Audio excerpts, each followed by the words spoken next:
Welcome to Cimientos 2021. Cimientos is a play development program that has given hundreds of playwrights the foundation to explore the vanguardia through developmental workshop panels and stage readings. For our 21st season, and due to current worldwide health concerns, we're hosting these readings over the Zoom platform with live streaming on Facebook. My name is Guillermo Severiche, and I'm co-hosting today's reading with Daniela Stivala. Hola, Daniela, how are you? How are you doing today? Great, I'm very happy to be here. I'm very excited for the play of today. Perfect.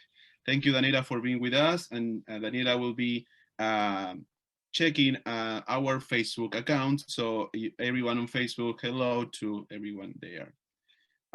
Today's play is As Happy as God in France by Julia Pascal. Let me welcome the playwright from London. Hi, Julia, how are you? I'm very well, thank you. Yes, I'm delighted to be here. Thank you for inviting me. How do you feel about today's reading? Excited. Very much looking forward to it. Perfect. We're very, very happy to have you with us, Julia, during the whole program and of course for today's reading. So thank you, Julia. Thank you.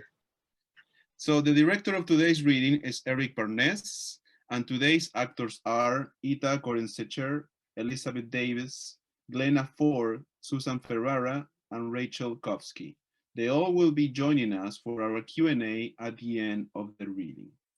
Before we begin, let me remind everyone that you can post a comment with your questions on Facebook at any time during the reading. If you are on Zoom, you can use the Q&A option. Your questions and comments are more than welcome, and we'll be checking and reading them at the end of the reading. So finally, Yeti Theater is a non-profit organization, and every actor is being compensated for their work tonight. If you want to support our theater, please visit www.yatitheater.org/donate. We can't stress enough how much your contributions of any amount help us maintain these programs, but also will be tremendous support during these times of uncertainty. Without further ado, welcome to Cimientos 2021.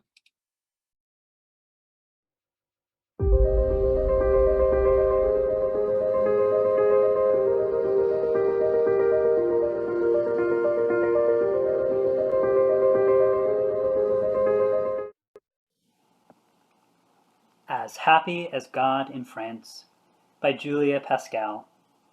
This is based on a true story and on the experiences of Hannah Arendt, Charlotte Salomon, and Eva Daube. It is set in France in May 1940 between the armistice and the occupation. Scene 1. Stealing 3 women. As lights come up, Hannah Arendt is typing. Eva Daube is performing calisthenics and medal with a wooden hoop. Charlotte Salomon is moving large canvases around the stage. Sound. Jingle of Radio Paris. This is Radio Paris on the 14th of May, 1940. There is a 5th column that is dangerous to our country. All childless German women living in France, single and married, must present themselves on the 15th of May or be arrested. Letter from Hannah Arendt to Rector of Freiburg University, Professor Martin Heidegger. Are there still swallows chattering in your courtyard? A suitcase weighing no more than 30 kilos is allowed. An arrow, smooth flight to the target, no wavering, heart and lungs. And food for 2 days. No break, no time to think. Listen for the step in the street. I can't breathe. Think of something amusing. I miss those swallows with their forked tails. Ein, zwei, drei, quatre, 80. Learn languages. Speak French. I don't speak French. Something amusing. I'm Hannah from Hannover. Eva from Mannheim, man's home. Charlotta from Charlottenburg.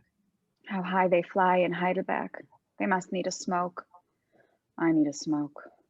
I can smell the acrid fumes. How's Elfriede, your wife? Mother, they said you died of influenza. She will be so happy when I and all the Jews are thrown into the sea. You walked into water. Faster, faster, faster. Why is it that in all of Germany, in all of France, is there nowhere that a clever Jew can safely live? Don't stop. Even a woman like me, Does everyone want my father's wife, a woman with hair on her teeth. and not me? Why do I have breasts? They get in my way. Seducing men. I don't have that gift. Gauloise? No. Gitan. The question is, how does the composition of air change in human heat? You love a Jew. And the spark from a match enters the atmosphere. Home in Charlottenburg. So many friends. Turning on the gas. Move. Get maximum oxygen into the brain. And you join the Nazi party. And blood. France, semi-safe? Letter from the Jewish Agency Paris to the Jewish Agency New York. We lost in Spain.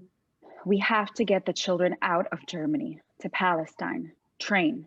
We must struggle. We must win strong bodies. Train our Jewish youth. We are iron. We are steel. Hands in the desert. If I were a man, I would look at her, not at me. I must be ready, with all my soul and all my force. I should hate Paula. My First, get past the Nazis. Second, get past the British. I love her. In all my might. If we are attacked as a Jew, we must fight back as a Jew. Grandmother, why did you jump out of the window? Pick up a rifle. Make an army. Old woman lying on the ground. Arms and legs north, south, east, west. Keep chocolate in the pocket. What did he do to you? Keep money in the pocket. Sew a diamond in the hem. The old man wants to share my bed. I have the hem. We must Where do I find a diamond?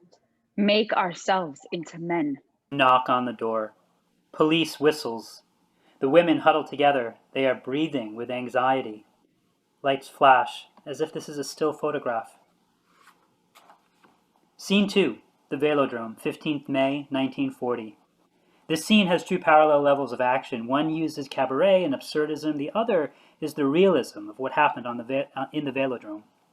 Large open stage with bright sunlight, the noise of people talking, crying, singing is almost unbearable. Hannah is watching the proceedings. And welcome to the Velodrome, born in the Great Exhibition of 1889 and later transformed into a covered cycle stadium. Leon Georges, also known as the Brute, is 9 times winner of the Golden Bowl between 1903 and 1919. What's the Velodrome? Even a woman can make headlines. Oh, look, there's one riding her bicycle while all the time wearing her smart chapeau. Michelle Doyen, the Valkyrie of Bicycle, a trick cyclist from the circus who terrifies her audience with her Schumann's death leap. Just as Madeleine Noisette makes her audience shiver in the Moulin Rouge with her circle of death. And here they are. Hannah rings a bell as if to announce a round in a boxing match. Et regardez-moi ça, un poids mouche, ce petit boxeur charmant. And just look at the gorgeous young Jewish boxer. C'est mignon, ces beaux petits juifs tunisiens. Victor Perez, look at the tiny Tunisian flyweight. Et les muscles. What muscles. Le jeune Perez est fait pour fêter les yeux. Oh, I defy any woman to take her eyes off him. Imagine those arms around your waist. Regardez-vous, mes mademoiselles et mesdames. But little miss and little madam, be careful, be very careful. Un homme comme celui-là peut être très, Très. Dangereux. Hannah rings the bell to announce the end of the round. Beware of his uppercut. Beware his jab. Beware his hook. He grabs two women around the neck. They choke. A bride wearing a crumpled wedding dress crosses the stage. It is forbidden to communicate with the outside, to receive packets, to attempt to leave. I can't be late. You can't arrest me. I have to get to the church. 2 days and my stomach is an endless pit. Why don't they feed us? Oh God, the stink of the place. Look at us shitting and pissing with the gendarme watching us. Hey you, stand in front. He crouches down. The women shield Hannah with a makeshift cloth. Hannah gets up after completing her act. Look up. There's the Eiffel Tower. Yes! A woman walks past in an evening dress. Hannah stands up and watches. A woman walks past with a bird in a cage. A woman walks past, laughing hysterically. She has gone mad. Day 1. Police whistle. The women huddle together. They are breathing with anxiety. Lights flash as if this is a still photograph. Day 2. Police whistle. We have a problem. The crowd is anxious. The crowd is hungry. The crowd is thirsty. Police whistle. Day 3. The army has come in with food. The crowd is rushing towards them. The women look out at the audience. Lights flash as if this is a still photograph. Name. Hannah Arendt. Name. Eva Daube. Name. Charlotte Salomon. Nationality. German. German. German. Day 4. The bus from hell. Going to. Hell. And they're off. Sound of a starting gun. Bus engines rev very fast. But in this heat, this smog, these fumes, where is the finishing line? The women take their cases and stare out at the audience anxiously. Scene 3. Crossing Paris. Bus engines running throughout the scene. In the bus, the women stand together as if tightly packed. They move with the vehicle as it travels through Paris. They do not connect to one another. Why are the windows blacked out? I can't see the city. Is that Le Panthéon? Les Invalides. Le Pont d'Avignon. No, it is not Avignon. Bum, bum, bum, bum. There's Beethoven's Fifth in C minor. The Emperor, how does that start? Oh yes, that full crash and then the piano solo. Guten Tag. Bonjour, Monsieur Napoleon. Since you gave Jews equality, we are now as happy as God in France.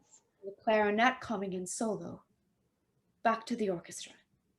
Dear Emperor, I hope that you sleep well in your huge casket. How small you must feel. Is that the Eiffel Tower? La Tour Eiffel? People in cafes drinking green liquid.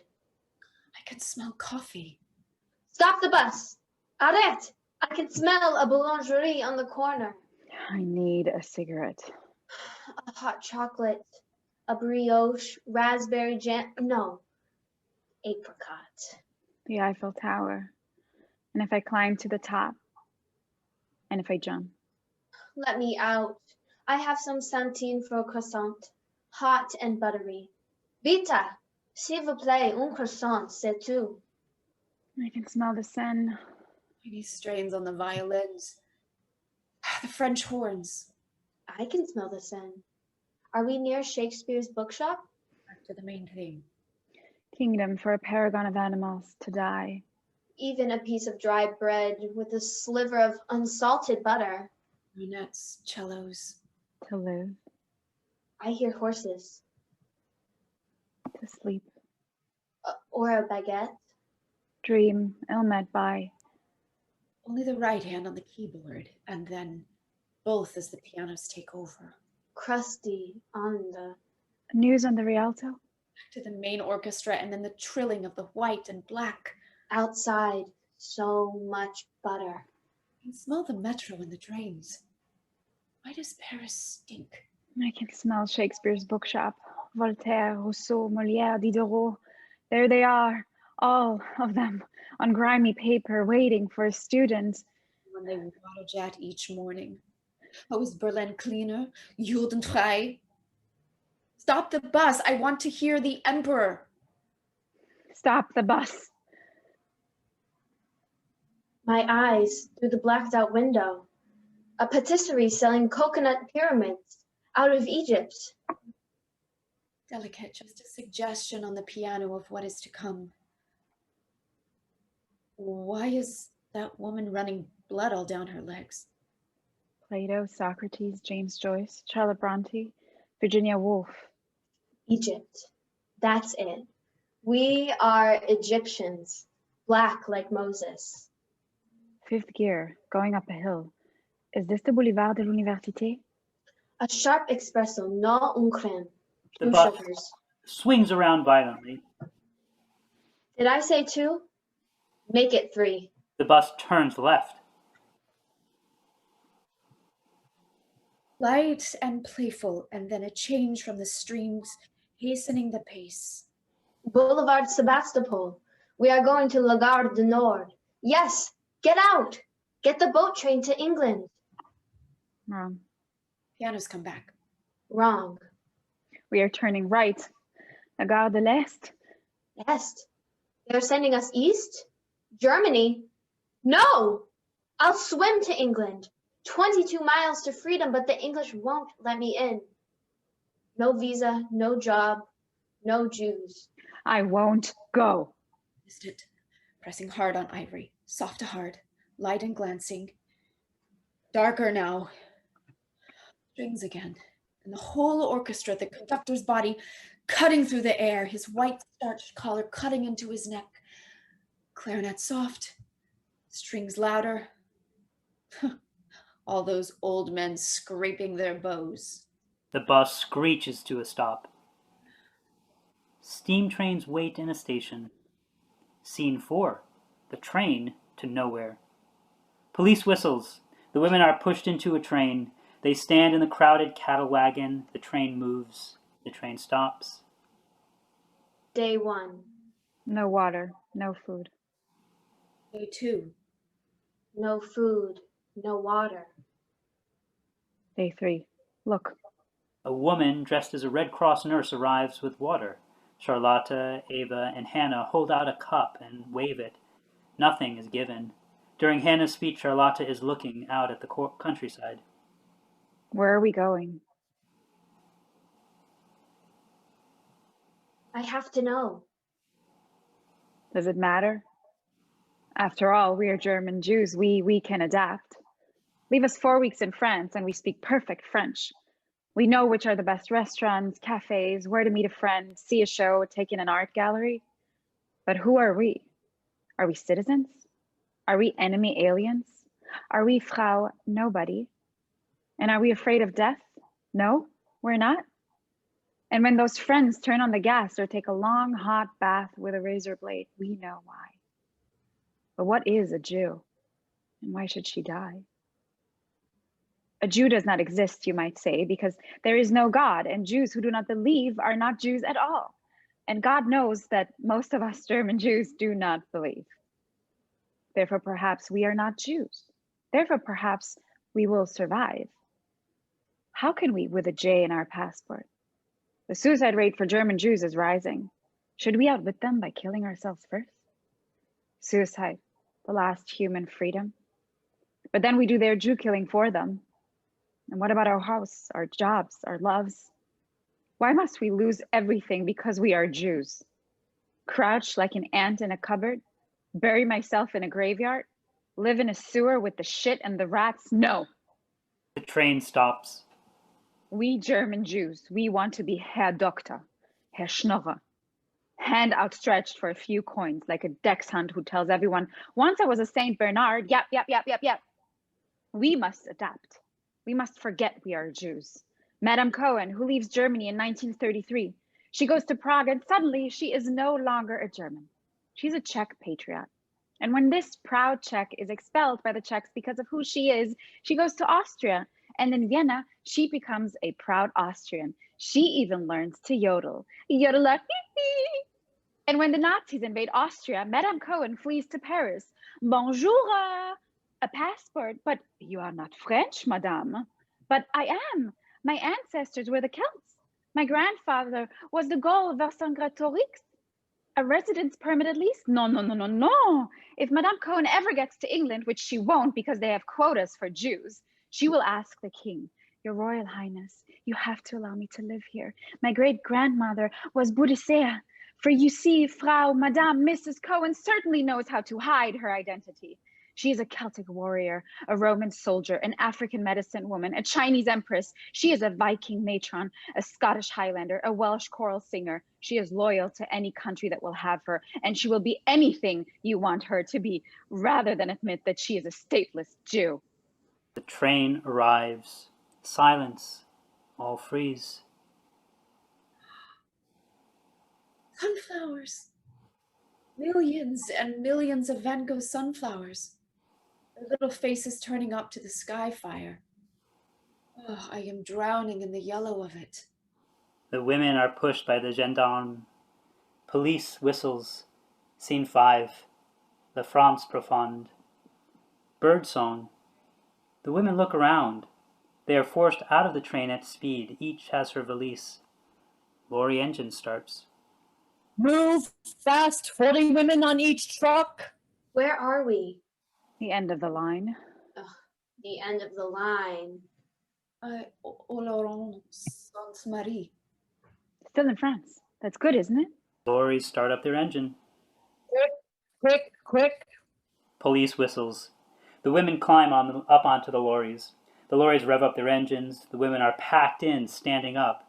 There is no roof. They look out blankly. The engines stop. Scene 6. Gurs. The crowd scream at the women. Can't have these single women running around.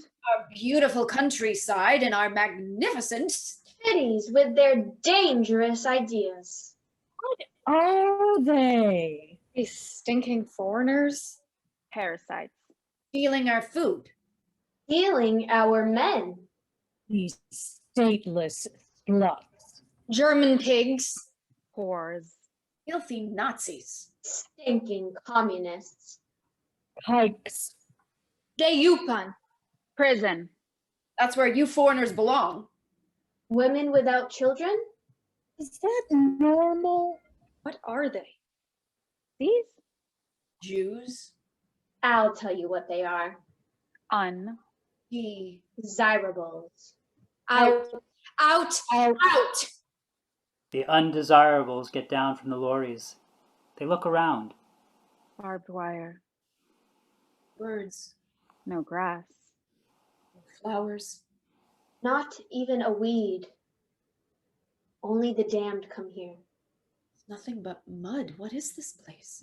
Gurs. Gurs. Is that a throat disease? Gurs, gurs, gurs, gurs, gurs. That's your hut. 60 women. Move! There's nothing here. No beds. No mattresses. Table, no furniture, no cutlery. No dishes, no food, no water. Aucun de nous ne reviendra. Keiner von uns wird je zurückkommen. None of us will ever come back. Don't say that. Why not? What are we going to do? Well, comrades, we are going to improvise. Scene 7. A 5-star hotel. The women shake hands formally and introduce themselves. Eva Daube, Mannheim, Brussels, Paris, high school student. Hannah Arendt, Hannover, Marburg, Heidelberg, Paris, political writer. Charlotte Salomon, Berlin, Nice, artist. Judah Gottlieb. Nuremberg. Paris. Taylor. Agata Rosenblum, Heidelberg, medical doctor. The scene shows the passing of time. Charlotte sings her stepmother's famous song. The other women pick it up. They sing through the action. Straw is thrown at the women. They make beds from this. Eva realizes that a mattress folded in two makes a chair. They work out ways to sleep, head to toe, as there are so many of them. Each woman has her suitcase at the end of her bed. A woman pulls out a plate from her case. A woman pulls out a hairbrush and brushes another woman's hair. A woman sews the torn dress of another. Eva leads the others in exercise. These actions stop. They go to their beds. They sleep. Scene 8. Waking in Hell. 1 week later, the women are sleeping when suddenly Eva gets up fast and runs around in panic. She has taken a knife from her bag and is trying to stab all around her. What is it? Oh, rats! Rats on my face! Rats won't hurt you. Get me out of here. I can't stand it. Calm down. The rats stole my bread. Vermin can survive the end of the world. Got to get out of here now. Sure, make a run for it. And then what? You get to the barbed wire. And then what? I'm going to see Commander Deverne. Go then. Maybe he will give you extra food. Middle of the night? In the morning. And for us? He likes you. What? There's a rat in my gut. Shut up. Does he? But before you go to see him, What? clean the lice from your hair. I'm filthy. I'll kill myself. No, you won't. Scene 9. Hannah makes jazz. Nighttime. This is one corner of the hut of 60 women. The women wait. They are bored. How long, dear God, in whom I don't believe? How long? Tidy your bed. Why? Brush your hair. Why? Straighten your dress. Why? We have to keep it together. Why not just kill ourselves and get it over with? David takes out a cyanide capsule. Charlotte takes one out too. They look at one another. This waiting, and then the Germans will come here and ship us back, and we will be shot. Don't panic. A woman needs patience. She waits 9 months for a child. I don't want a child. I want out. And what does she get at the end of it? Life. Piss and shit. You are young to be so cynical. I'm German. I'm a Jew. I'm a communist. There is silence. Hannah taps on a metal dish. It has a rhythm. This sounds like a scat, jazz, rap beat and is a free association of major areas of her life. Hannah taps 3 times against the cup and during the spoken poem. Tap, tap, tap. Jewish, German, Français, Bosch, ooh la la, ooh la la, ooh la la, Mishpoche, Schlemil, Chutzpala, ooh la la, ooh la la, ooh la la, Martin, Nazi, Foxman, Loveman, Wifeman, My Man, ooh la la, ooh la la, ooh la la, Blue, Stubby Tomcat, Communist, Mother, Martha, doesn't like him, tap, tap, tap. Communist, Spartacist, Marxist, Zionist, Anarchist, Trotskyist, ooh la la, ooh la la, ooh la la. Heidelberg, Marburg, Tel Aviv, Haifa, Herzl, Scholem, Benjamin Brecht, Üben, Urlaub, Untermensch, Unterfrau, tap, tap, tap. Schlamazel, Schmack, ooh la la, ooh la la, ooh la la. Burn the books, Castle, Trial, America. Je suis, ich bin, I am. There is no is in Hebrew. Anglit, Tsarfatit, Bavakasha, Ivrit. Castles in the Moon, Love St. Augustine, Rahel, Antonie, Friederike, Varnhagen, Dreyfus, Napoleon, Verlaine, Odysseus, Orpheus. Oh la la, ooh la la, ooh la la. My heart got a ticket out of here. Hitler hangover, Germany, Frankreich, Spanien, Portugal. Ooh la la, ooh la la, ooh la la. You're my sugar. A whistle is blown. Entertainment!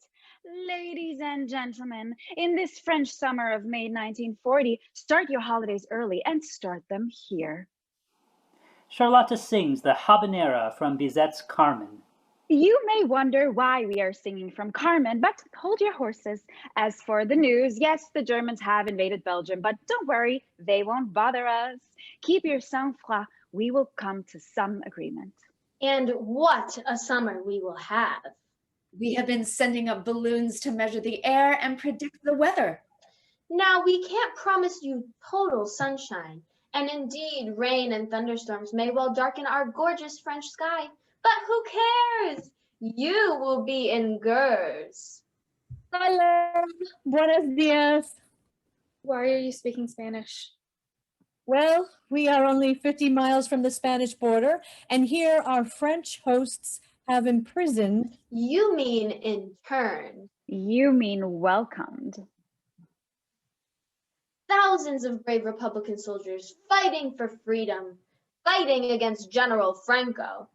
And men and women from all over the world, International Brigade soldiers, welcome to our international 5-star hotel in Gurs. 82 little wooden prisons with no air, no light, no electricity. We're human vermin. That's us, and it could be you. We stinking rodents share our luxurious spaces with God's own. Mosquitoes, rats, and mice. And let's not forget the lice. And the fleas. Do they have flat feet, big noses? Are they Jewish fleas? Hannah holds a sheet on which is written, "Welcome to Gurs." And welcome to the mud in Gurs. You've been here 2 weeks and you must already be enjoying the benefits of this cure. Mud is excellent for arthritis. No need for an expensive spa. Here there is all the mud you want for free. Look at how considerate the authorities are. You want to relieve yourself? First, take a long walk through our sticky, wet clay. You've no shoes? Well, go barefoot in the wet mud. What could be more healthy? And if you're old and the mud sucks you under, what a thoughtful way to die. You bury yourself forever. Welcome in this peaceful summer of 1940, where the sun shines and the rain rains and the rats rat. This hotel is all yours. And you can share it with your Spanish brothers. Bienvenue, willkommen, and Ole! Hey! Scene 10. The Rape. Lights fade as the women move back into their real life and go to bed. Charlotte gets up. She ties a scrap of bread on a string high in the air. A door is pushed open. A gendarme comes in to pick a woman for a rape. There is a silence between the women as they all try to make themselves invisible. The guard picks a woman. He pushes her out of the hut. He fucks her fast. He pushes her back in the hut. Silence.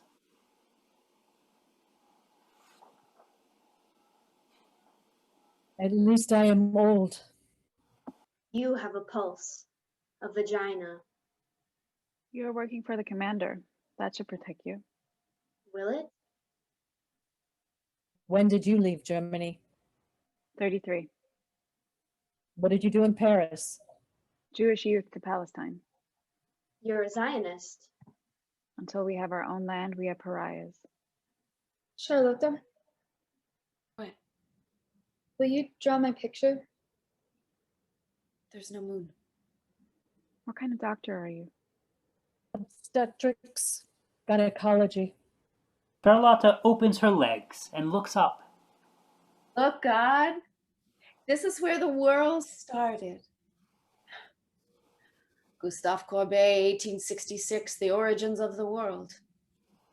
They stopped me working, except in the Jewish hospital. Hannah, Yes, are you a Zionist? I want the Jews to live. Do you believe in the Jewish state? 19th century concept. That means you are not a Zionist. Hitler made me one, so yes. But it's too late, so no. What do you believe? Jews and Arabs together. What are you? Communist? Anarchist? I'm no ist at all. And you? Hitler is in bed with Stalin and you're still a communist? And what are you really, Hannah Arendt? A dreamer. Without dreams, we're lice. I'll never go to university now. If I don't eat, I won't sleep.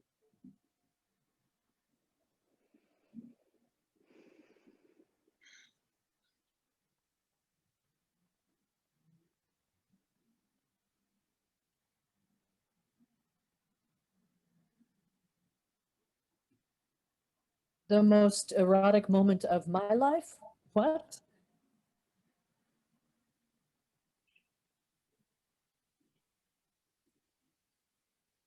I'm still a virgin. And a virgin feel erotic? Roast chicken. There's potatoes. Stop that. The skin crisp with fat. Oh, Enough. Discussing Aristotle's Poetics that's not what she meant. while making love. Don't tell me what I mean. All right, all right. What happened What on the happened boat? on the boat? Why Aristotle? With a patient. With the man who was in love with my stepmother, Alfred. I made him want me.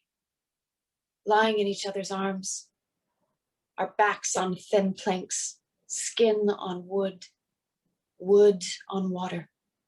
Woods, forests. Painful tension in your neck, your jaw, your brain. And then that nerve shock. He is so everything I am not. My beautiful stepmother.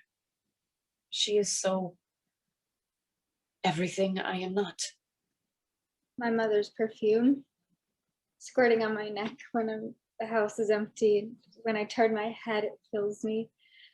Walk down the stairs in her long night dress as I swirl her smell on me. The rolling roll of the waves. I keep her talking, just so that I can look at her dress on the chair, her small white breasts. There is a mole on the left one. Her voice so low, speaking about how much she wants a child. I am listening, not listening. I am looking, not looking. How can such an ugly man as Martin make me feel this way? I will dissolve into his skin. When it gets late, I will go to the commander. I will ask him to help us get food parcels from Switzerland. Don't be the sacrificial lamb. Aren't you hungry? My stomach's so acid I can't sleep. Lie down. Count to 10.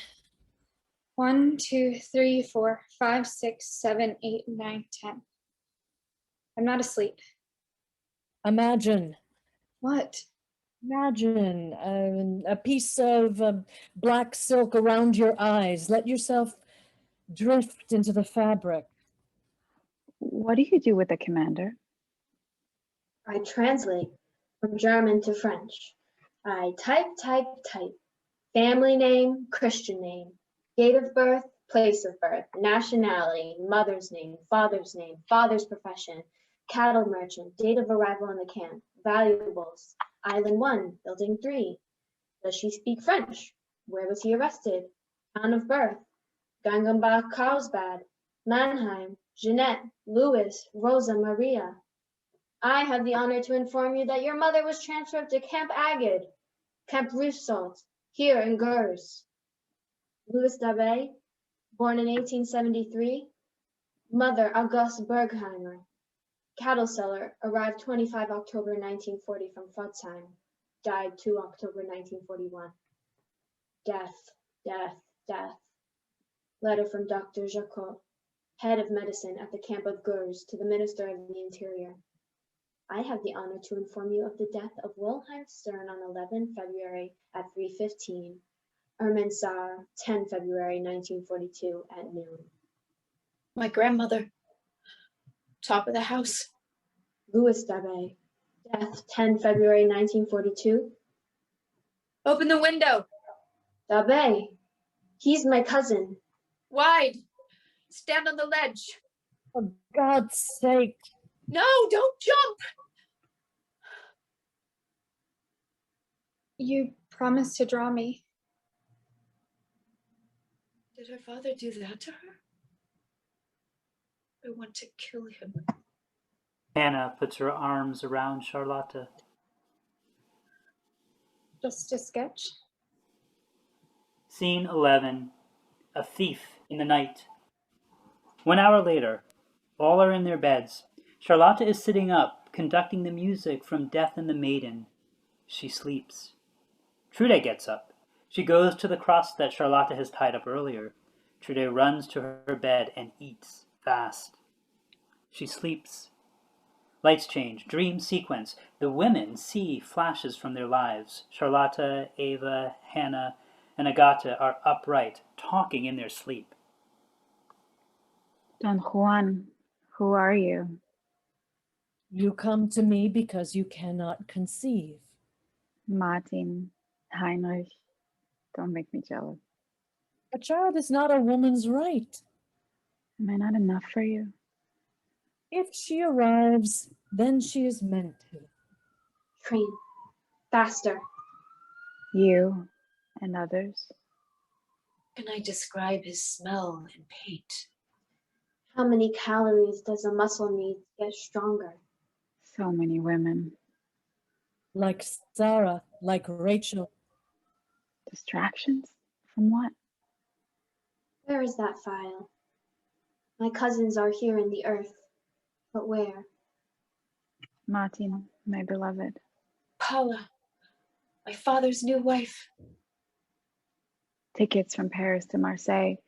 Get the boat to Haifa, dodge the British, or walk and walk and walk. Paula, your voice fills our house, the city, the world. Walking by the castle. It is just you and me, and everyone else in the world is dead. You want the child pulsing inside you. Stop gazing at her. Look at me. I thought it would hurt. All that screaming, the head is too big. A few seconds grunting and that's it. Martha is in Paris. How will I find her? Mother. Fair copy. 5 carbons. No mistake. The cord, cut it now. Or I have to start again. I must get you to Gurs. I have to protect you. Mother. It's strangling the child. It can't breathe. It will never breathe. Mother. Lights change. Charlotta wakes with a jolt. She goes to her string. It's gone. What? I saved it for today. Trude leaves. She stole my bread. Do we know that? Do rats jump this height? Black ones, yes. So we don't know. I only ate half from yesterday. I'll rub your tummy, help the ache go away. I can't live with a thief. Throw her out. He's young. So is Eva. Eva wouldn't steal. Not from us. We'll watch her. Tonight. I'll save some of my bread. I love you. No, you don't. Scene 12. A visit to the latrines. Split scene. Agata is in one area of the stage. The others are separate in another area. Heavy rain. Agata walks very slowly through the mud. She is going to the latrines, which are far from the huts. I can't. Oh, please, God, let me hold it in. Oh, God, I can't do that to myself again. Not again. I can't bear the smell. Soaking, filthy shit all over my skirt. Obedience. What? I say a word and you say the first thing that comes into your head. Follow the rules. One word. Butter. Magenta. No, placenta. Ulyanov, Lenin, Bronstein, Trotsky, proletariat, revolution. One word. What? Discipline. Why am I here? Why am I not at home with my children? My eyes hurt. We start again. Obedience. Abraham was obedient to God. One word. Grandchildren, dinner on a starched white. Lot's wife. Her name was Ado or Edith. Did she break bread? With the glass decanter shining red wine and in the dish stuffed bread, cabbage, and honey carrots, and my daughter smiling across the table, her belly full with a little boy who raises his fist inside her and punches. Ow. Lot's wife. Why does she have no name in the Bible? Lot's wife. Look back and die. With poppy seeds in it. And my daughter's husband, face proud because it must be a boy. Look back and die. Boy after girl. Good. I never see myself with children. A rope is quicker. 2 girls means 2 dowries. A knife, a blade. Sell it for soap. Dying here is free. Why pay for it? Run to the wire. Bullet from a gendarme. The gendarmes are too lazy to shoot. 2 weddings to pay. For food. Jump from the window. Through air to the cold stone. Please, God, keep my feet dry. My mouth is so dry. And mine. And mine. Suck on your tongue. With what? Sucking makes my gums bleed. In Jerusalem, I see camels. Why don't we have humps to store water?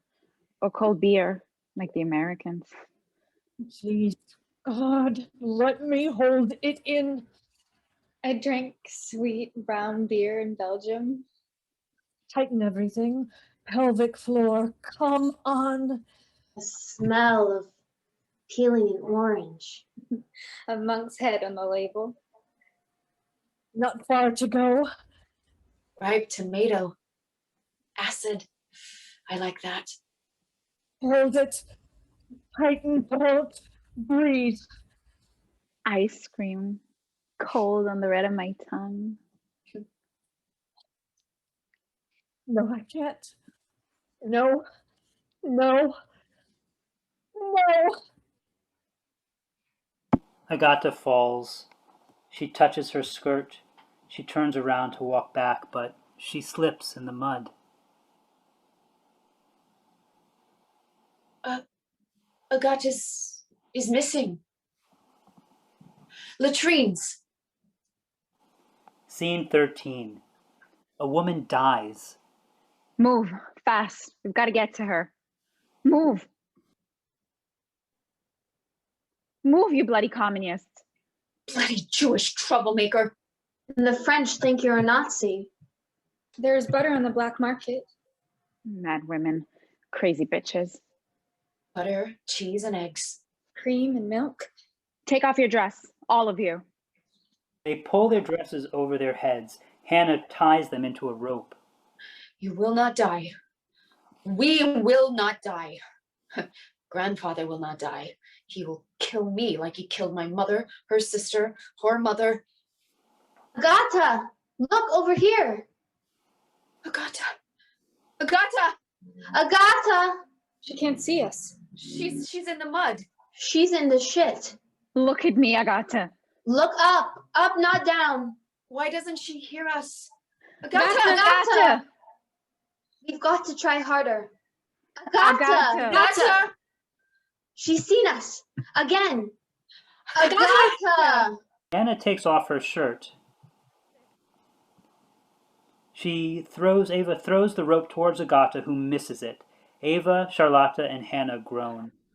We try again. The rope is thrown many times, but each time Agata misses it. Come on, Agata. Go. Hannah throws the rope and Agata misses. Agata collapses. Hannah puts her hands over her eyes. Charlotta sinks down on the ground, and Eva looks with blank eyes.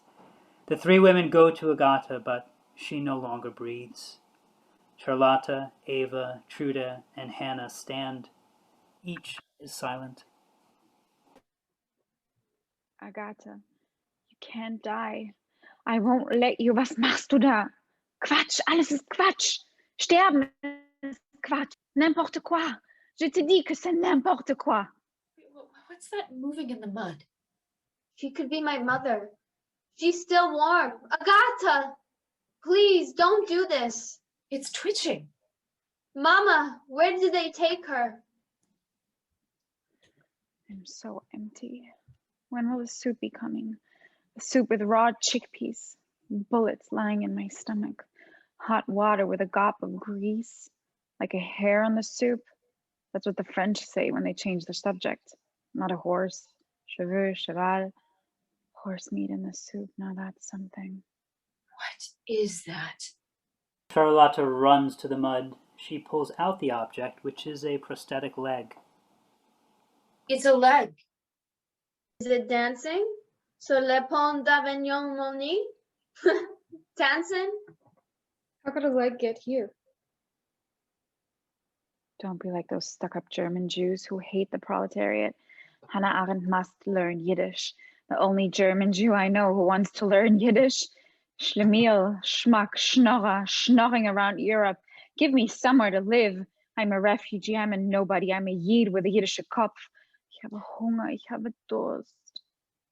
This leg has chutzpah. It's dancing in the mud. Bisschen Fleisch oder Fisch. A scrap of meat or fish. Bitte gib mir zu essen. Please give me something to eat. Ich bin nur ein Jud, ein schmutziges Jedele ohne Wasser, ohne Seife, ohne Parfum, ohne eau de cologne. I'm only a Jew, a dirty Jew without water, without soap, without perfume or eau de cologne. Köln, Hamburg, Heidelberg, Martin. Kämpfe wie ein Jude, wie ein Jidl. Fight as a Jew, as a Yid. Wohin gehe ich? Où vais-je? Je vais me promener. Where am I going? To Paris? À Paris? Mais non!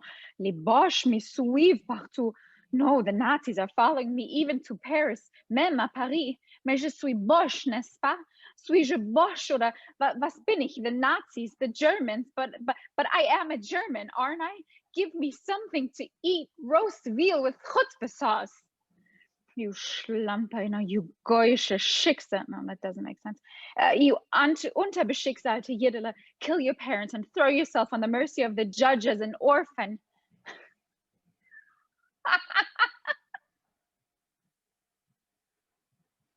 Why does nobody laugh? What's funny? Charlotta lifts the prosthetic leg. Wearing a clog. Did you know that when a French peasant marries, she must abandon her shoes and wear clogs? So she cannot run away when her husband beats her? Charlotta makes the leg dance. She sings En passant par la Lorraine avec mes sabots. Silence. They are all breathing heavily to stop themselves sobbing.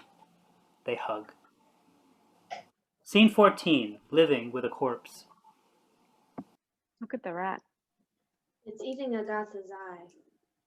Her other eye is open. Can she see it? None of us will ever return. The woman with the wedding dress, which is now very soiled, walks past. They're waiting for me, all of them waiting. You can't arrest me on my wedding day. A gendarme passes. He rapes the bride. The group watch, frozen. The rape of Lucretia. Charlotta takes out a pencil and paper and draws Agata's body. The Spanish prisoners don't come to get her, she'll rot. Not if the rats eat her. I can't bear it. Well, she's out of it. We have to get out. Where? Out there. Beyond the wire, we have nobody, no food. We risk it. The peasants? They'll kill us. She's right. We're safer here. Wait here till the French send us back to Germany. We don't know that. Who arrested us? Who imprisoned us? Who is starving us? You think the French communists will save us? You trust Uncle Joe? Stalin's buying time. Time. Look at Agata. We're next. We're still strong. You're so thin, you're hardly dressed in your own muscles. I can bring extra food. How? From the commander? Judge me. You have guts. What happens when he gets sick of you? Sick of me? He's ancient. Eva takes her hula hoop and uses it to distract herself. There is a silence. Charlotta picks up a paper and draws her. Can you stop that? What? Don't be a child. Don't be my mother. Where is your mother? Where is my mother. Where is my mother? Why did nobody tell me she killed herself? Your father? He fought for the Germans. And the Germans took him from her house. And when he said, "But I was in the war," She sees a rat. She shakes uncontrollably. "Look, another one." His body was black. She hits out at the rat eating agata. This goes on for some time. When the Nazis get to this place, you're still going to be sitting here fighting rats for your half crust. Eva scratches her head. Charlotte does the same. Scene 15, caught. They lie down to sleep, but before they do, Hannah gives some bread to Charlotte. Charlotte hugs her. Charlotte ties it high on the string. They pretend to sleep. Trude stealthily goes to get the bread. Hannah, Charlotte, and Eva catch her and hold her down. I was saving it. Of course you were. From the rats, there was a rat. We should report you. Don't do that. Why? From us? Your comrades. Every fiber in my body is screaming. I'm going to tell the block elder. No. We can't betray her. Out of our mouths. Trude. Hannah Arendt, you are an educated woman. I'm a nobody. You can decide if I get sent to the block elder. Scene 16, the trial. What is your name? Trude, Your name is Scum. Gottlieb, Love God. Do you know why you are on trial? yes. Say it. Theft. How do you plead? Well, I never plead. Guilty. Where is my lawyer? What? I'm entitled. Where do you think you are? she's right. Who will speak for me? Charlotte? I am her accuser. Eva? Eva. If it amuses you. This is a capital offense. You're going to kill me? And who would even notice? I'm not guilty. We caught you in the act. Can you tell this court about any mitigating circumstances? My mother and father jumped in front of a train when the Nazi came to get them. My grandmother slit her wrists in a bath. I spread propaganda against the Nazis, writing pamphlets of rebellion. Is that what you want? Repeat after me. I swear to tell the truth and nothing but the truth. Truth, truth, true truth. Yes, yes. Your mother, your father, speak. My father was taken to a hospital. Why? They sent him back. What? Who would think that such a large man could fit in the palm of my hand? You know what? They made her pay the postage.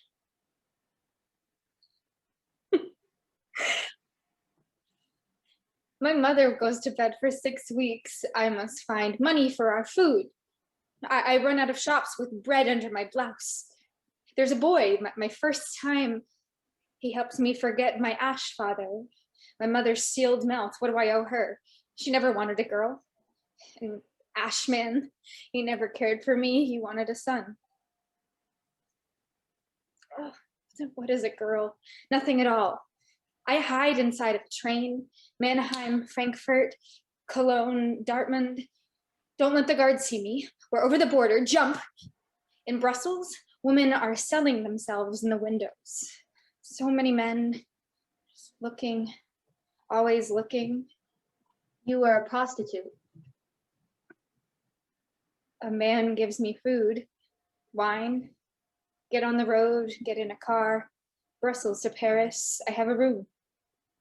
Men come in every half hour. I wash in the sink, change the sheets. Everything hurts. I can hardly walk. He takes my money. I have nothing. I escape. He runs after me. I hide in an alley. I walk and walk. And I'm in La Mara. Monsieur Schneider and his wife, Madame Schneider. They teach me to cut from a pattern, to sew on buttons and make a neat hem. I learn Parisian French. I am eating a baguette and cheese and sausage, and I'm the daughter they never had. I make suits for men who bring me foie gras. I forget that my father is ash, my mother is stone. I eat La France. You were a prostitute. Are you a Jew? My mother sometimes lit candles. Answer the question. Am I on trial for being a Jew? We all are. What will happen to me? The lawyer must plead for your defense. How can we be sure you will never steal from us again? I don't know how to stop it. Will you help me? How? Give me something. Give you? You're a criminal. What about you giving us something? What can I give you? Madame la juge, my client pleads guilty. I never said that. You did not plead not guilty. We know you are guilty. We are all witnesses. But my lawyer cannot testify against me. Eva Daube, you are the defendant's lawyer. What do you have to say in her defense? This is a charade. Do it. Madame la juge, you see before you a starving, ill-educated young woman who has suffered the murder of her father by the Nazis, the degradation of her mother, and her own exile into a world of poverty and prostitution. She has not had the benefit of a political education, which would have taught her to value her comrades before her own selfish interest.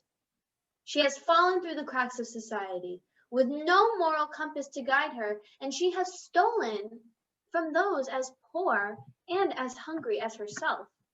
I do not say that she is guiltless or that any of this excuses her behavior, but I ask you to look mercifully on this poor woman and give her another chance. Satisfied? I accept the defense. We will adjourn and return in 1 hour. No. You say no. No waiting. Get it over with. Well, what can you give us? Retribution? I have nothing. No, I have a friend. Who? One of the Spanish gravediggers. Oh, yes? Every night by the barbed wire. Sometimes he gives me scraps from the kitchen. And you steal from us? She is even worse than I thought. And you give him? Nothing. Yes, and I really believe that. I can ask him for food. You think we would take from our Spanish comrades? You're all jealous. The Spaniards are decent. What do you know? We know that they have given their lives to fight fascism. They know about honor. Ask them to steal bread from their comrades? They would rather die. I'll kill myself, then you'll be happy. Give me your knife. She runs to Eva's bag. The others violently hold her back. She sobs on the ground. Your so-called boyfriend, you know what is waiting for him in Spain? The French will send him back to Franco's firing squad. No. Or to the gibbet? Let me remind you that we are in court. I do not accept this court. I'd shoot her now if I had a gun, parasite. If Hannah won't judge you, I will. We expel you. You? Go on. Make me. Take your case, take your straw, leave. Trude looks at them with horror. Trude crumples. She looks up at Hannah. We will give you something. News. We don't want to kill you. We can hand you to the Nazi women's barracks. They know what to do with the Jewish thief. We will offer you a way out. What? We've got books. We have maps. Where? Here. Paris Metro. What? I give you a station name. Are you mad? Auschwitz. But she doesn't even know that there was a battle there. You tell me the next one. I can't. Try.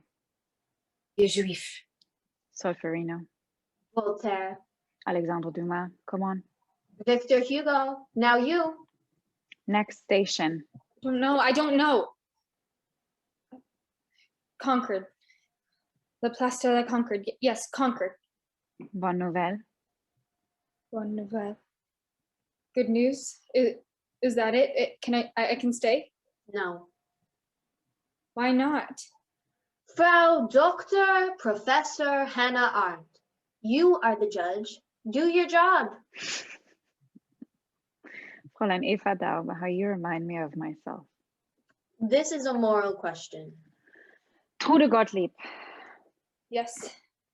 There's a Greek word, ine. Not everybody knows Greek. It means existence. You're wasting your time. The opposite of annihilation. Intellectual sophistry, so bourgeois. We need the judge to judge. But who can judge a woman with no morality? Only Hannah Arendt.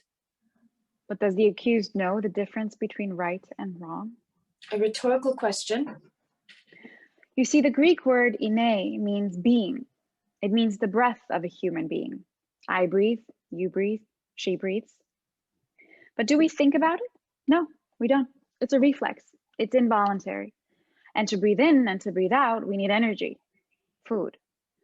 And if bread is stolen from a human, then she can no longer breathe in or out. She is vernichtet. She is nothing. Because it is not just the bread that is stolen from her mouth, but the breath from her chest, the blood from her heart, the word from her mouth, the thought from her brain. But you, Trude Gottlieb, you have blood in your brain and thoughts in your head. And when you choose not to think, when you choose to reach out your hand and take the bread from another woman's mouth, you are not just a thief, you are her murderer, her Vernichtung. And in that word is another word so full of terror that it must never be spoken. And that is the word nichts, nothing. You make us nothing. Do you understand? Trude turns to the group. They all turn away from her except Hannah. Scene 17. Mealtime. Movement. Food is delivered. The cast make a line to suggest 60 women. They have empty tins and spoons. Trude gives some of her soup to Charlotte. They eat fast. They bang on the empty enamel tins. This time, they beat out a rhythm, which becomes a game of defiance. Scene 18. Repairing clothes. All the women are sewing their ragged clothes. Charlotte is singing the melody from the French nursery rhyme à la Clairefontaine. And the commander, he doesn't hurt you. It doesn't hurt me. You're so much younger than him. You never went with an older man? The body has needs and the mind. What's his name? Martin. Martin what? Heidegger. It doesn't matter. You love him? You love the commander? Isn't he a fascist? Love! And you are no longer a virgin? All that fuss for such a little thing. At least you have a protector. He has many of us. I have to pretend his old hands on me. Charlotte shivers and shrinks into herself. The others don't hear this inner monologue. It intersperses with her singing fragments from à la Clairefontaine. She sings and speaks in a fragmented attempt to reveal the two narratives, love and its opposite. À la Clairefontaine, mon élan promeneur. Grandfather, your face with its lumps of skin and your crumpled neck. And you think I am not looking, your eyes on my breasts. When you think I am not looking, all your eyes on my legs. When you think I am not looking, they are all over me. And when you embrace me, there's that hateful thing pushing into my belly. Je trouva la si belle que je me suis bagnée. It was the same with my mother's sister, your own daughter. Il y a longtemps que je t'aime, jamais je ne t'ai oublié. I am she, Charlotte. I walked to the icy river to run far from where you were pushing your filthy thing into me. I went to wash you off me. Sous les fiers, mon chien, je mets tous ces fichiers. Wash off your filthy, fishy smell. I want to float down, down, and clean it all away. The cool lapping on my skin. J'ai partout, mon ami, sans l'avoir mérité. And your second daughter, mother, sans l'avoir mérité, je pardon, mon ami. Mother, why did you leave me? J'ai trouvé la Sabelle. Why did you jump out of this world? Je m'adore, mon ami. Why did you not stay to protect me? And should I too drown? J'ai trouvé le Sabelle. Am I to be who she who walked into the water? Grandmother, get away. No, get away from the window. I am begging you. You are too old to climb up there. Get off the chair. Get down. Now. What will I do without you? Don't leave me alone with him. Your bones and the flagstones. Mother and daughter smashed on concrete. Why? Come, Charlotte, come to my bed. What could be more natural? This filthy tongue in my mouth. This stinking stick that wants to jump inside me. I would rather be in this hell with you than free with him. One day we will choose. If we get out of here. When we do. What will you do? I will paint for my life. What will you do? I'm going to America. I don't know how, but I will get there. Will you come back to Germany where there is peace? I will come to meet you in Berlin. You will paint me, and we will go to the theater, the opera, the concert hall, and we will look at the sky and remember all this. And we will say nothing. Nothing at all. I have to get out or I will go mad. She runs from one position to another, rather like a triple vision of a woman painting. Lighting effects can create this visual repetition. Scene 19, dysentery, delousing, deliverance. Charlotta, Eva, and Hannah and 3 other women are standing and holding their stomachs. They are in great pain. One at a time, they crouch down. They are unable to control themselves. Charlotta is singing wildly to take her mind off this. Newspaper is thrown on stage. To dramatize this action, actors tear up newspapers to symbolize that they are wiping themselves. The 5 women take the bowl of water and constantly fill it with a jug and wash their hands. The washing action is the opposite of what they describe. It is what they want to do. It pours out and you can't stop it. My insides draining out of me. There's no water to wash it all away. I'm my own excrement. God is vomiting on us. Maybe we are already dead and we just don't know it. Ugh, the stink. I'm going to disappear. No.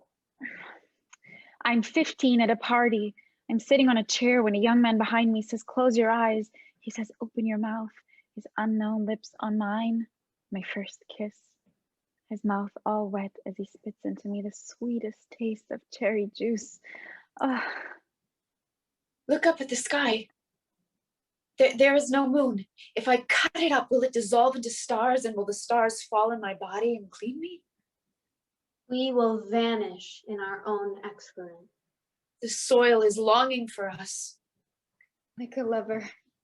The brave Spanish soldiers come to lift us on a stretcher. With our head and feet hanging over the sides. Spaniards will carry us to the pit. And there we will find Agata, screaming under the mud. Charlotta picks up Agata's leg and makes it dance. The others carry on washing their hands very slowly.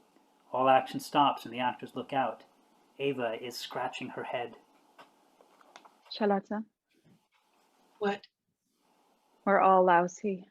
Give me your scissors. Charlotta reaches into her suitcase. You first. Charlotta sits. Newspaper. Eva offers a newspaper. How old is this? Hannah puts the paper under the chair legs. Charlotta sits. Hannah cuts Charlotta's hair and makes sure that the hair falls on the paper. No hair, no lice. Quick, quick. Have to move quick. Hannah cuts quickly and makes sure all goes on the paper. Hannah wraps Charlotta's head in a turban. Skull. More paper. Here. Hannah cuts. Thick hair against the blade. Now you. More paper. My turn.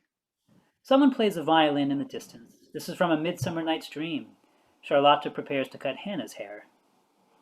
Mendelssohn.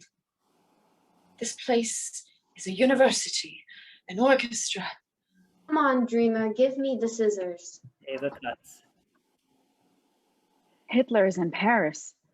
Let me see. Eva shows it to Charlotte. What do we do? What's the date? June 15th. And today? June 30th. We have to get out. Now. Where can we go? We get permission to go to the village to get extra food. You can get us a letter from your commander. And then? We can't just wander around for weeks. We'll starve or be beaten to death. Take the field roads to Marseille. Find a way to get exit visas through Spain and Portugal. There's a U.S. diplomat there, Varian Fry. We have to find him. We have no letters from American sponsors. You have to pay someone for you in the U.S. or you have to be famous. Marc Chagall, Mark Ernst. I mean, who ever heard of Charlotte Salomon?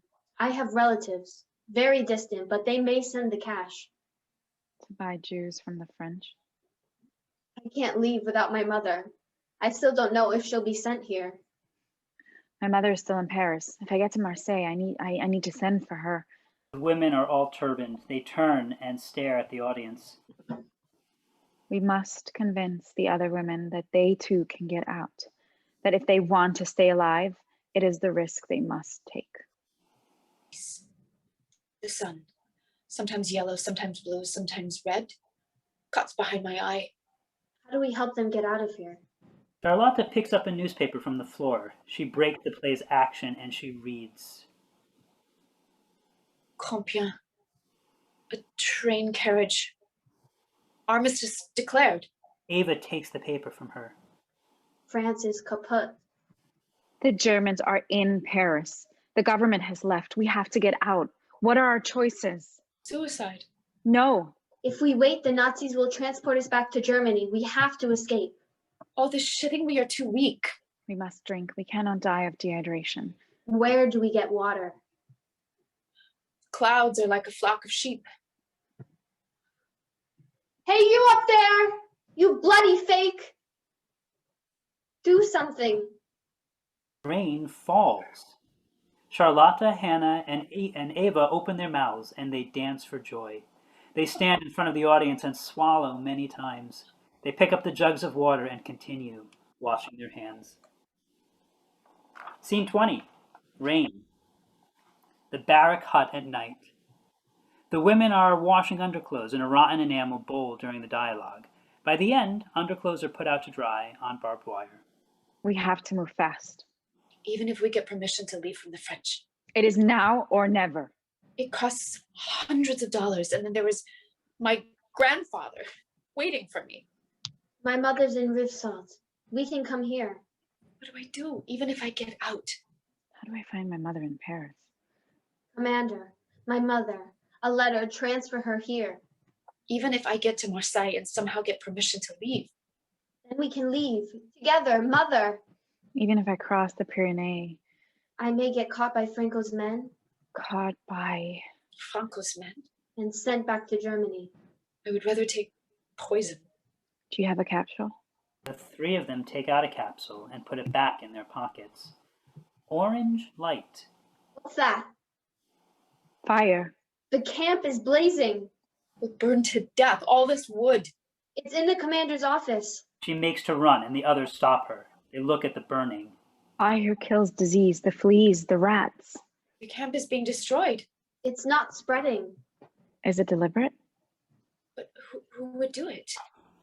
Eva is running and also exercising at speed to try to control her inner panic. She reveals elements of the letters she has typed. The letters fly everywhere. The actors throw them up in the air. They catch them. They read them.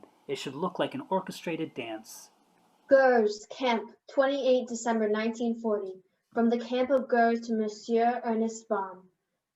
Klisbachstrasse 149 Zurich. From the prefect of Base Pyrenees at Pau. I have the honor to transmit the address. Each attempt to flee the camp will result, requested by you, in immediate imprisonment Eugene Zivi, Ilo D. Barrack 10. For a time to be decided, Mesdames Lisa and Mathieu Zivi, by the commander, Ilo T. Barrack 3.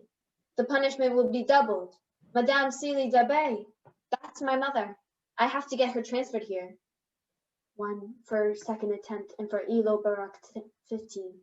From recidivism, when the le commissaire divisionnaire, guilty person, directeur de Camp de Gurs, will be sent to Camp Vernet.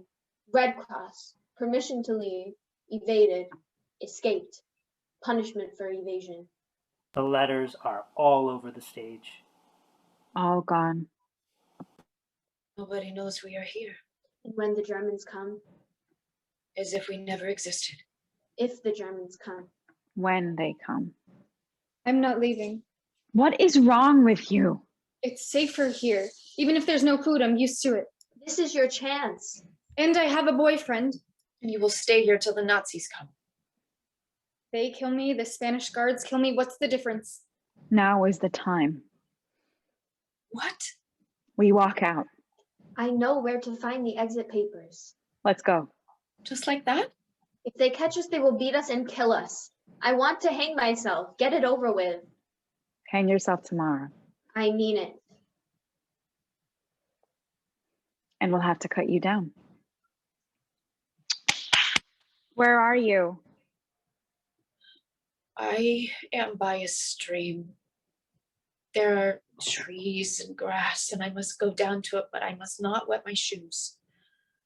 I can sit on the ground, take off my shoes and my clothes, and we can all do that in a line, and we can take off our dresses black with dysentery, and we can wash between our legs and our bellies and our arms and our necks and our faces. Take off our stockings glued onto our legs and toes where the nail has come off and sticks to the material. And I look into the water, cool and flowing. I see tiny fish swimming, and they are free and they don't know it. Come on. And you take nothing. And if the guards shoot at us, Poor French bastards. You think they care if we stay or go? Everything's burning. It's now or never. The commander, You think he did this? he is not a Nazi. We stay, we go, We go. we go, We take our chance. Alone. we take our chance. Alone. Charlotte picks up Agata's false leg. I won't be alone. Are we decided? Yes. America? Yes. I want to come with you. I may not get there. We may not get there. I will paint. All this? Never. What? My life for theater, Berlin, my mother, my aunt, my lover, music, art, everything. How will I see this? Find me. When this is all over, we will meet. In Berlin. In New York. Promise? The 3 suitcases are thrown at them. Eva, Charlotte, and Hannah stand together and look in 3 different directions. They have their cases in their hands. In a corner, Trude remains hunched. She gets up and tries to pull her hair into some kind of shape as lights fade. Epilogue. America, or limbo? Hannah and Eva are in their 80s. Charlotte is still young. Are you still alive? No. Yes. I don't know. Where are you? Manhattan. Where would I be? And you? Where are New you? Orleans. New Orleans. You like jazz? No. I read my obituary. The venality of evil. Is that how I am remembered? In one lousy phrase. How did you die? Smoked myself to death. You? Oh, I'm still here. But I'll disappear because of my own vanity. How's that? Bowel cancer. The indignity of getting a test. After all that dysentery, better to die. Aren't there 3 of us? Charlotta, Hannah, and me. Charlotta, Hannah, and Eva. Hannah Arendt. Never met a woman with such a brain. Or such a big mouth. My brain and my mouth, all German. I could never get Germany out of me. America was for making money to spend in Germany, where I could breathe German air and speak German and walk in freedom. I wrote a diary about us, about our time with Charlotta. Can I read it? You're dead. So?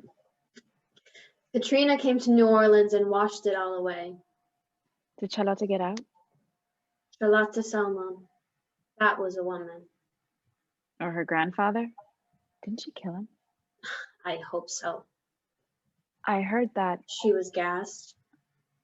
Charlotte Life, is cleaning bushes. life, or theater. I shall paint my life. Every detail. The voice of my stepmother. The suicide of my mother.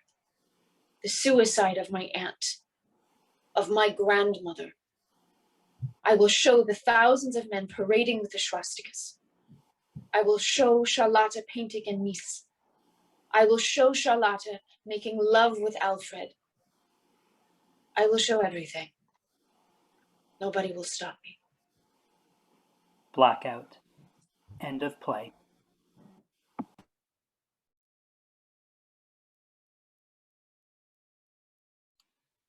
Thank you, everyone. Bravo. Thank you for your wonderful, wonderful reading today. And thank you to the cast and the director and the playwright. And thank you for the audience that's with us here on Zoom and Facebook. And please stay, because we're going to start a short conversation with the cast, the director, and the playwright. So if you have any questions or comments, please send them to us. If you are on Zoom, please use the Q&A option. And if you're on Facebook, use the comment section to let us know what you think. Send some support, some love, anything that's on your mind. So first, let's welcome the director of today's reading, Eric Parness. Hi, Eric. Welcome. Congratulations. And now let's welcome the cast. Ida Korensecher. Muy bien, hola. Elizabeth Davis. Hello. Glenna Ford.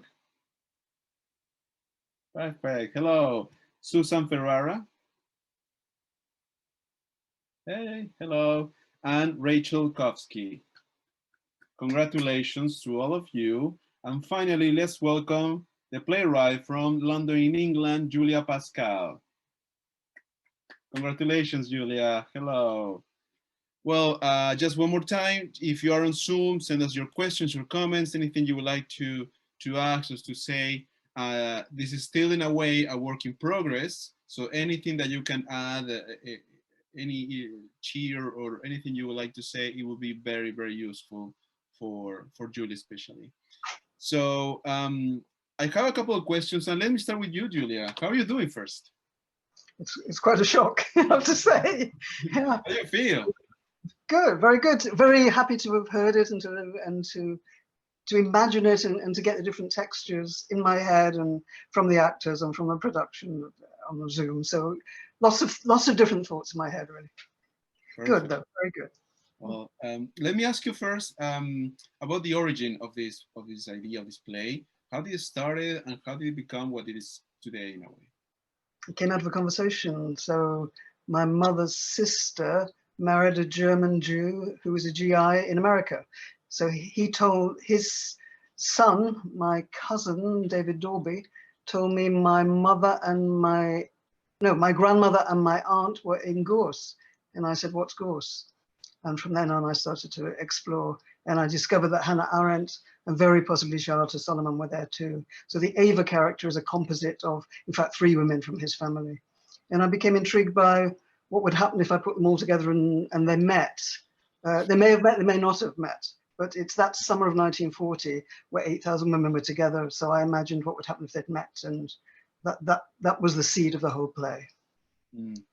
Do you usually work with historical content in your plays? Or this is the first time you're moving into something that I've done I've done a lot of plays about the Second World War, and I'm very interested in women's experiences because most of the narratives about the Second World War are male, and I'm fascinated. And I want to write the plays I want to see about the women who experienced it. So it's my own investigation which I share really. So.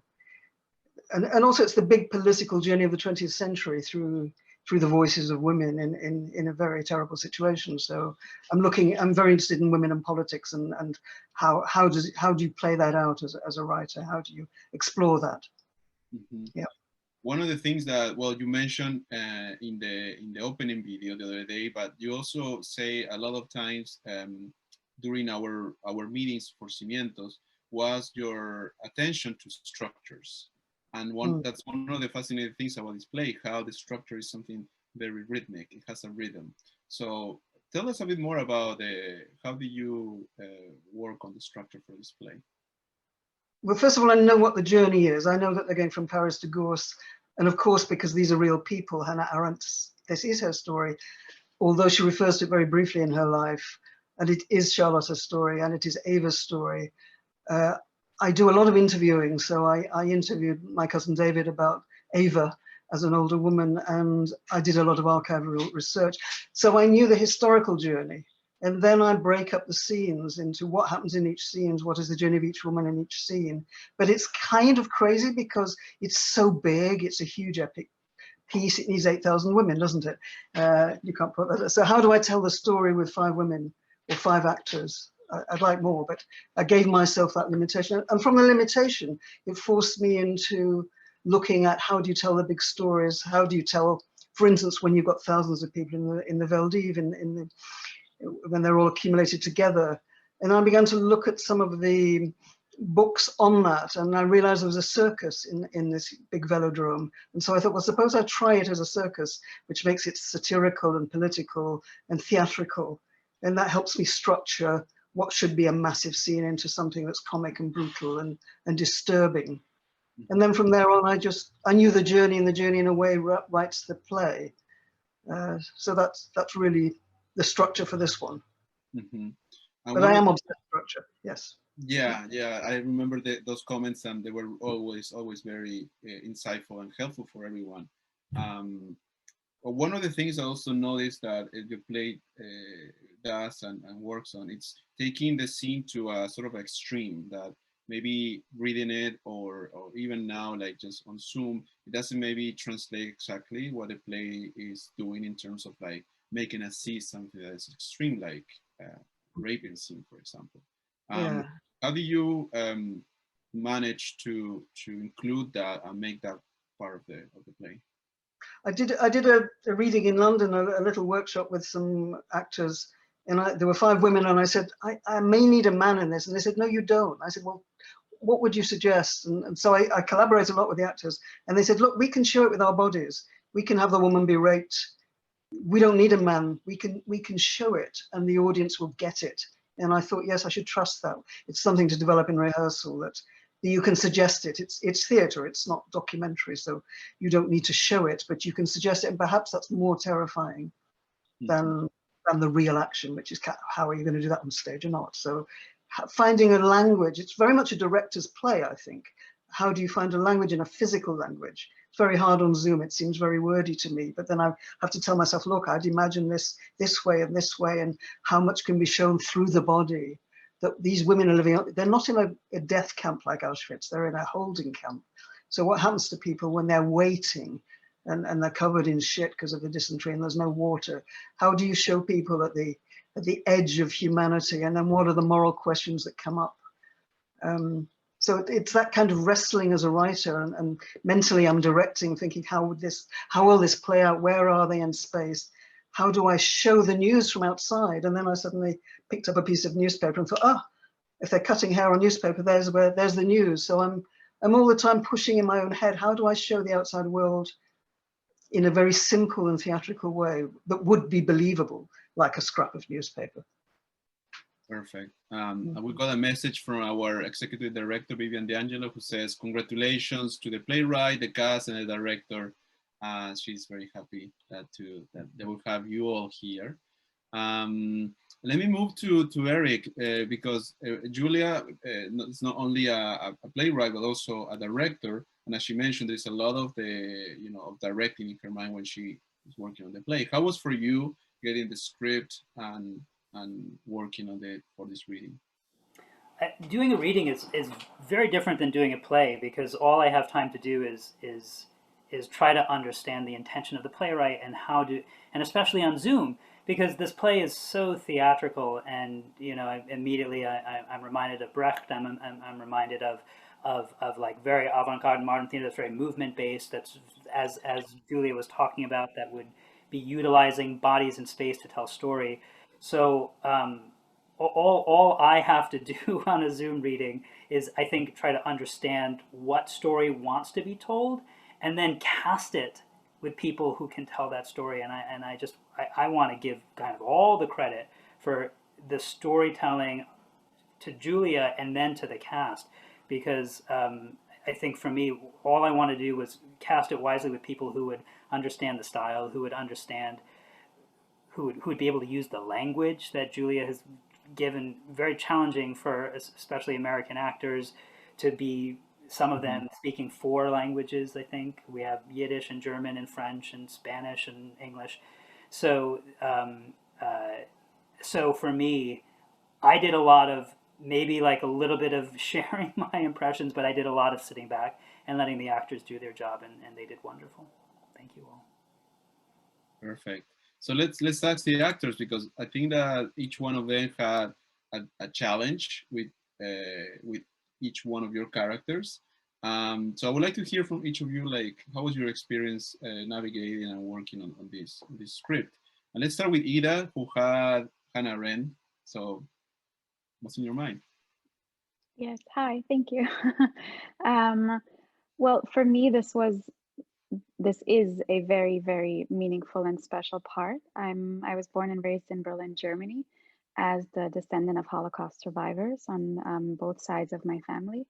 And I lived in Paris for quite a bit, and now I live in New York, but Berlin is always home, so that is very, very close to my heart. And I think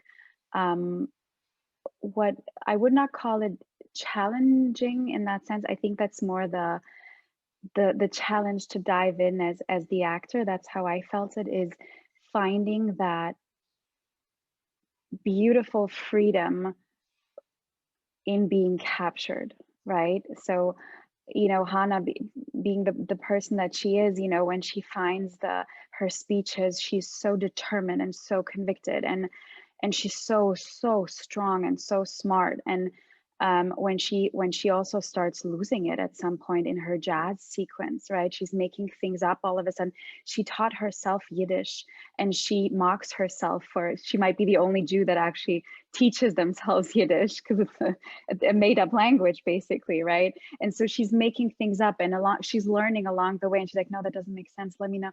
And she's combining different languages. It was just so I'm fangirling a lot about your writing, Julia. It was the best challenge and the best way to try and dive into this in the time that we've had together. And I would like to thank Eric for this, and Julia also. And everyone in the cast. Like, it's been an absolute pleasure. So thank you very much.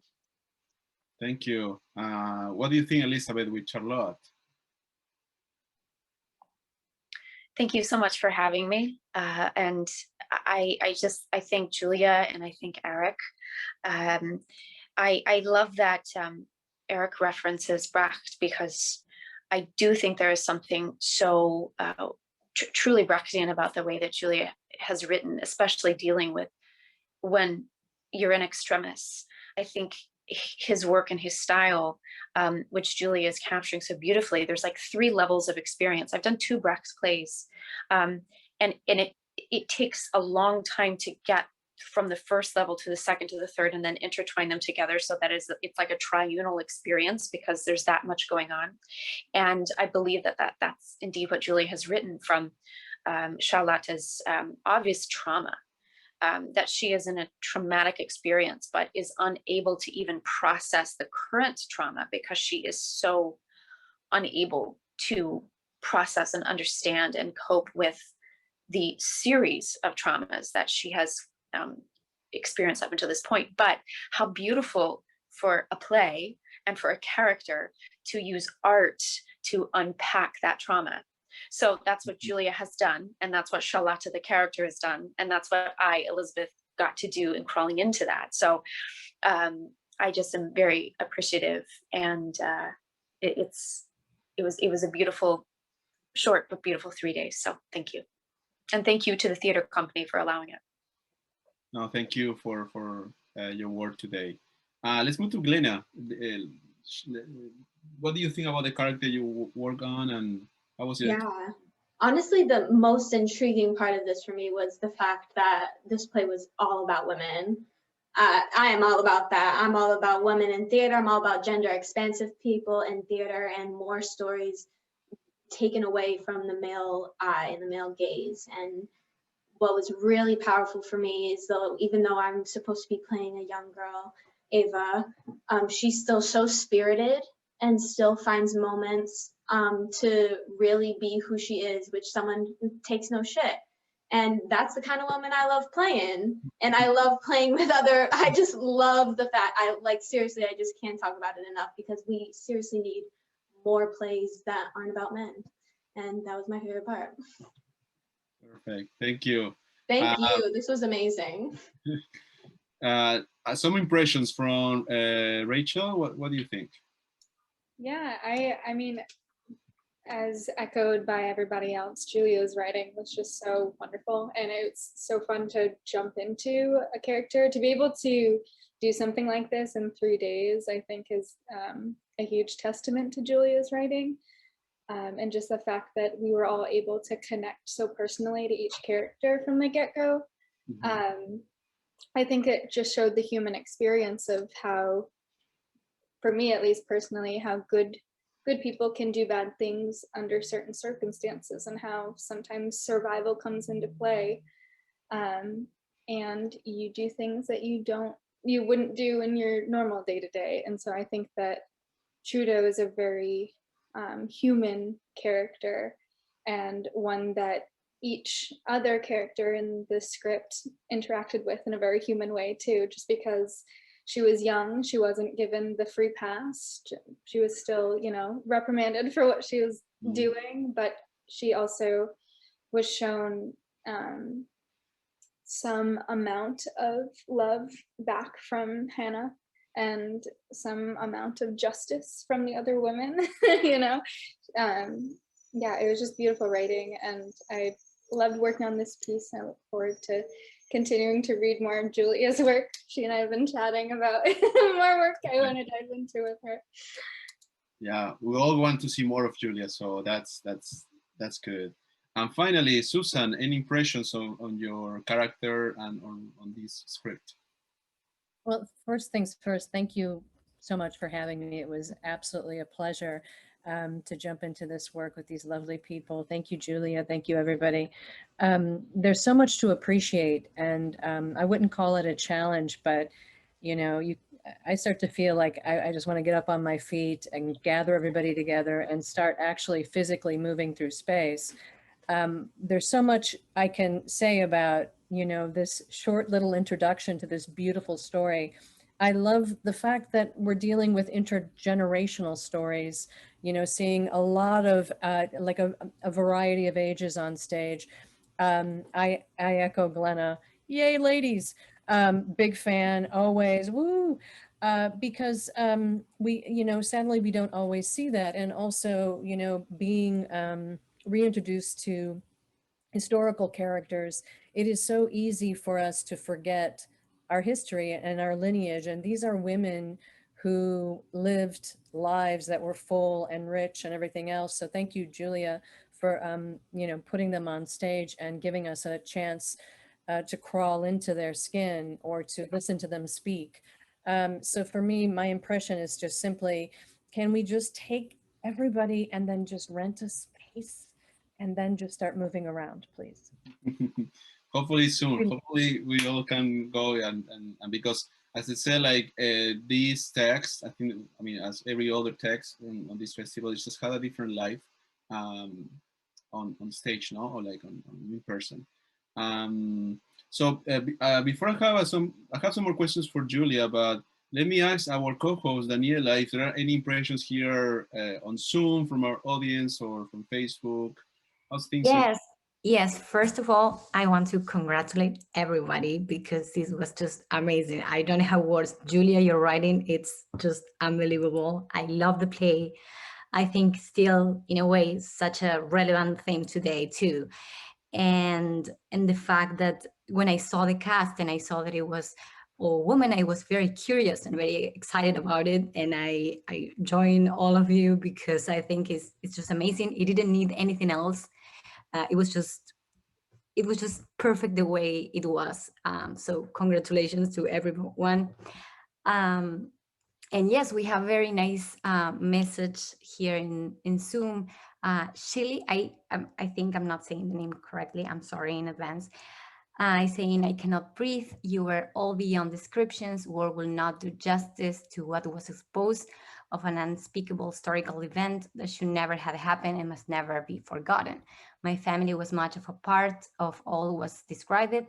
The way this was presented was so difficult to listen to feel, to internalize, to relive what relatives of mine I never knew, those who escaped or were able to get out before they were trapped. The director showed an amazing intuition of how this will work. My apologies, I ramble, but I'm moved beyond words. I think we all are. And Jani say, yes, woman. Barbara says, Julia tells a unique story that takes place in a time that had never been dramatized many times. Yes. Perfect. It has been dramatized many times.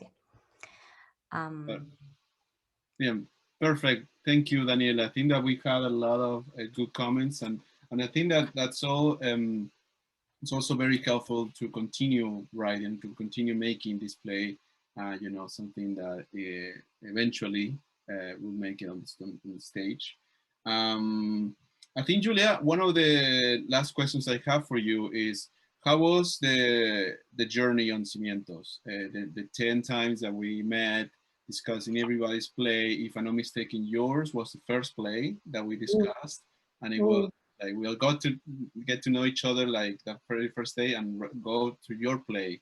But how was the experience for you, and how did that affect your play? For me, it was the joy of it was its international quality. There were no Brits, thank God, apart from me. And I'm a superficial Brit because there's all this other stuff going on in me.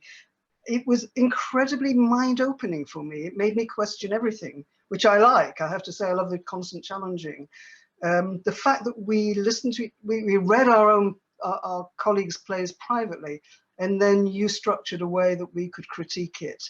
And people were very honest and generous and very positive critiquing, and I found it healthy. It was one of the best experiences that I've had for years in terms of working with a group, learning from each other. It made me revisit thoughts I'd had before, and so therefore it was refreshing. And I think it's because you're international. I'm used to talking to colleagues who speak my language. Most of you, a lot of it was in Spanish, and I can kind of understand it, but it opened new worlds to me. And it made me think about writing in a different way. And I think the process is still going on. I don't think I've totally worked through it. I'm still playing back our conversations, thinking about the plays that were produced, thinking about the images and the worlds they came from. You gave me new worlds, and I miss it. It was wonderful. And I want that every week. It's just fantastic. It's nourishing. Thank you. No, thank you, because you had a big challenge, as many other members of the team that had to meet with us. For us was 5 p.m. In New York, but in the UK or Russia or Uganda, it was like even later. So what were some of the things that you tweaked and that you changed from the first version that we read altogether to this one here? It was something Winston said about the first scene really hit me, and I kept thinking about it. He said it at the beginning, and then we had the weeks of listening to everyone else, and I wrestled with that, and I didn't know quite how to deal with it, and it obliged me to break things up in a different way, to see people on stage, not just giving gobbets of monologues. I thought, oh God, why have I written gobbets of monologues? But that's what he's talking about, and it made me break it up. And it made me use the stage in a different way in my head, which affected the way the text was. I don't think I've completely finished revising it. I'm still thinking, and even during the reading, oh, I could do this here and that there. But I think what it did was start a process. And probably the process never ends until you've got first light up. The playwright, and I'm guilty of this, is forever changing because she sees what the actors are doing, and it makes her more refined, and it makes the play even sharper. It's not a novel, it goes on and on and on changing, and I think you got me on the road for it, and I thank you for that. Yeah, well, that's one of the goals of this program. It's not only meeting with each other and also getting the feedback from the audience, but also for the author to listen the play and to see the reading. That helps a lot to go back and also revise, and something that will happen after the program. Yes. ends. Yes. So thank you very much, Julia, for participating in Cimientos 2021. It's been a pleasure to have you with us. And please stay in touch and keep us updated with all of your future projects. We want to know everything, so let's stay in touch. All right. So for all of our audiences, our next reading is today at 6 p.m. Eastern Time, and it's going to be Dharma by Naina Agrawal. And so don't miss it. If you want to know more, please visit www.yatetheater.org and to join via Zoom, or simply connect to our Facebook page today at 6 p.m. Thank you everyone for joining us tonight, and let me remind you that if you want to support us, you can do so by visiting yatetheater.org/donate. We're a non-profit organization, and a donation of any amount will help us tremendously. Thank you, Julia. Thank you, Eric, Glenna, Rachel, Ita, Susan, and Elizabeth for your wonderful, wonderful work. To the audience here on Zoom and Facebook, thank you very much. Muchas gracias. Good night, good evening, good afternoon, good morning, depending where you are. And I will see you all at 6 p.m. today. Thank you, and see you soon. Thank you, everybody. Bye-bye.